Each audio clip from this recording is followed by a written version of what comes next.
This week has seen the country come together to commemorate 80 years since VE Day victory in Europe.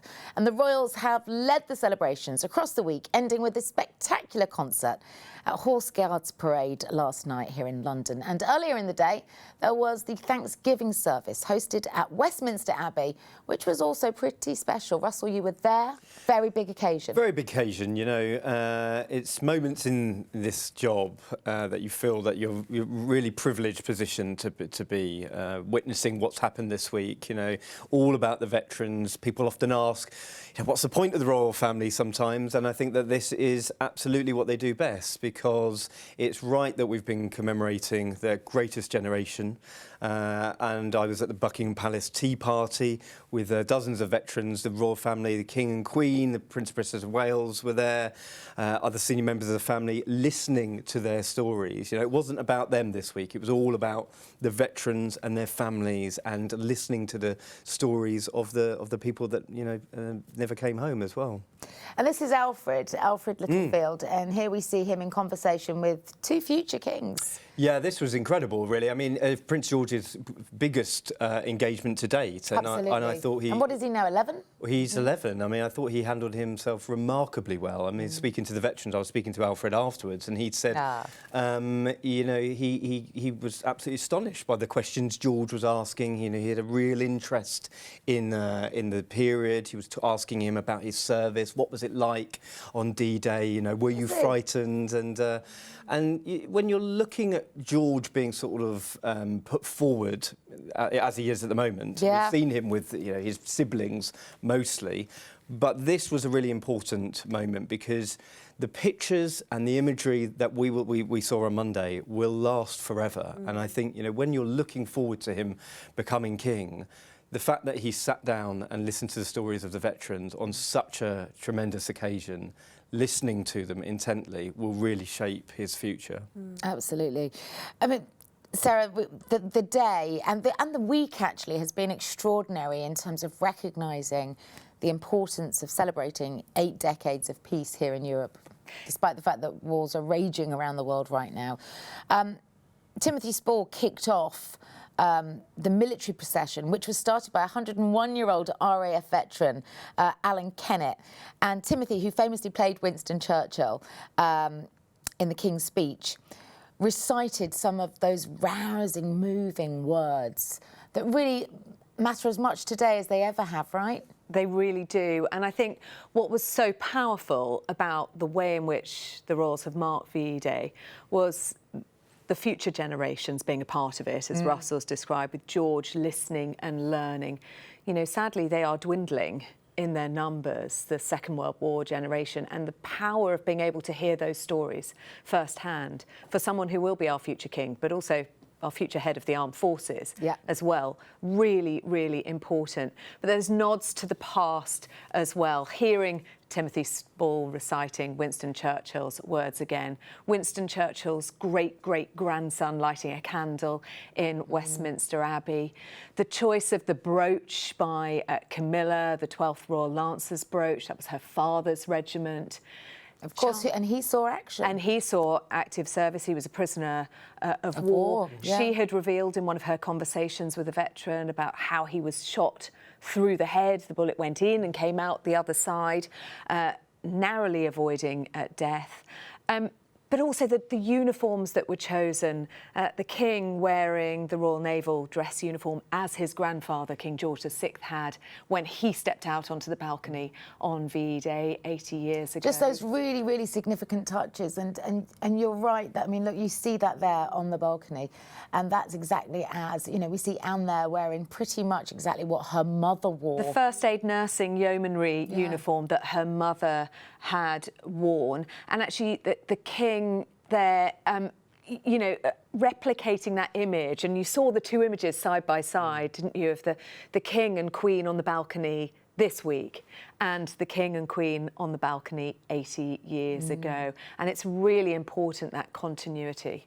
And we know from many stories recounted across the years that night Elizabeth and Margaret slipped off in their uniforms into the crowd to join those celebrations having served as part of the armed forces and the response to the war efforts. I think there were so many little details across the week that really paid tribute to all that have given so much so that we can live in a free world. Yeah, absolutely. And I think those things are really significant. From, like Sarah was saying, from the uniforms that they chose to wear, from the brooch that Camilla wore as well, you know, it's really important that we continue having these details, having these commemorations. I mean, it's the 80th this year. You know, by the time we get to the 85th or the 90th, we're not going to have as many veterans with us, unfortunately. Hearing their oral history is so important and so significant for Prince George to be a part of that. I think it was amazing, actually, that he was a part of that, took it so seriously, because the greatest generation are not going to be around for much longer. And it's really important that we hear from them.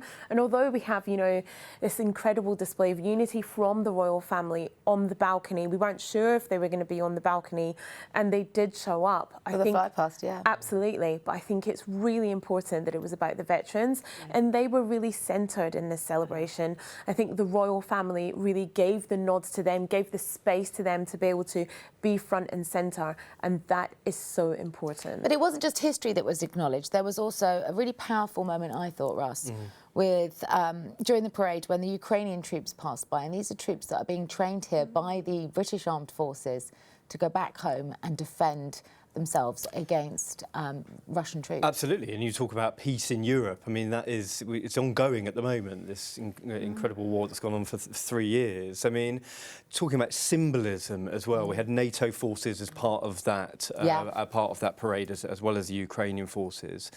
And I just look at the historical facts here, because it is about shaping legacy as well as recognising the past. And this is why we had the King making a speech at 9 o'clock at the concert, exactly the same time that his grandfather made a speech from bombed Buckingham Palace. Yeah. And I think that when the King is looking back at his legacy, he wants to, you know, shape the history books as well. And that's, I mean, he's been doing that at an incredible pace recently. But it is, we saw sort of almost an introduction of a changing of the guard as well, because the fact that we saw Prince George being rotated into these occasions like this, and we didn't expect that. I mean, that was absolutely a surprise to see him. But roughly around the same age as William, though, when he was starting to slowly make and it's important because appearance. You know, and you look at this picture here. I mean, this will go down in the history books. And I could say again about how this is how well George carried himself, asking questions. You know, he was interested in, you know, what did you see any U-boats? What was it like on the ships that you were on? What was it like on D-Day? I mean, I was so impressed by him. The late Queen always said it was show, not tell, wasn't it? That in order for future generations to learn how to do this job, which is, you know, an extraordinary role to take on, they've got to watch it, they've got to witness it, they've got to be a part of it and learn from their elders. And that's what George is doing here, watching his grandfather, watching his mother and father as they go about their public duties and learning himself what his future is going to hold. Princess of Wales had been speaking to Charles beforehand, and then she sort of disappeared and sort of beckoned George over. And then when he came over, she said, "Oh, Charles, this is my son George, who I was telling you about." Aww. You know, and he wasn't sort of, you know, spooked by the fact that he was being moved around the table. He was brilliant, actually, and I thought that is a sign of things to come, because we've seen it, you know, drips and drabs of the kids being introduced slowly, and it's almost safety in numbers when they're together. But George taking on this duty, I think, is a sign of things to come. There was a lovely detail that the King revealed at the reception, the tea party, wasn't there, as well? He was talking to one veteran and he was asking her whether she ever congured. Because, of course, the night of VE Day, when Princess Elizabeth and Princess Margaret, they went to the Ritz and they congured through the Ritz, apparently to the, you know, some raised eyebrows from others who didn't recognise who was amongst them. And the King said, I used to conger all around at the palace with my grandmother. So the Queen Mother and him, it's a wonderful image, isn't it, of them, you know, going around Buckingham Palace. Talking of wonderful images, on Tuesday, the Poppy installation here in London was unveiled yet again. The Queen in attendance. I mean, this is... it's very hard to describe how powerful it is unless you've actually had the good fortune of standing there to see this outpouring of recognition of all those that fell so we could stand in a peaceful, democratic society. And it's so beautiful and so powerful. I've seen it. And, you know, the sea of poppies, that's the only way you can really describe it. And Camilla, you know, leading on this one, and a gorgeous outfit as well, the nod to the poppies on her gloves there. But it is just so powerful. Every single time they do it, it's absolutely worth seeing it. And such a fitting tribute, I think, to those who fell. I mean, the number of them is just, it's staggering. And it's beautiful to see. I'm glad they brought this back, because it was originally, the installation was in 2014. 2014, yeah. And there's still 10 years on. 30,000 of them, you know, and it is a sea of poppies coming down from the tower. It's absolutely striking. And this little lad, he's only 6. His mother is one of the Yeoman warders at the tower. And that's sort of, again, this sort of cross-generational aspect of what we're seeing a lot this week, or what we have seen. But we need to be alive to this, because there is so much happening around the world right now. Especially here in Europe. And it feels very timely to celebrate peace, absolutely. when actually it's not very peaceful in certain There parts. was another one of the chaps, Alfred Littlefield, and he was saying to George, when George was standing next to him, you know, it's so important, it's very important that you're here, because you have the responsibility to pass it on to the next generation, you know. And he was, you know, he said to both William and Kate, you should be very proud of him for coming here, because that is the future. As well as George making an appearance, we also saw his siblings, and Louis, as always, did not disappoint. The mocking and the mimicking of him attending to his hair because the winds were high was brilliant. Pulling it as far, I mean, just being a kid, right? Yeah. Pulling it his dad's uniform here.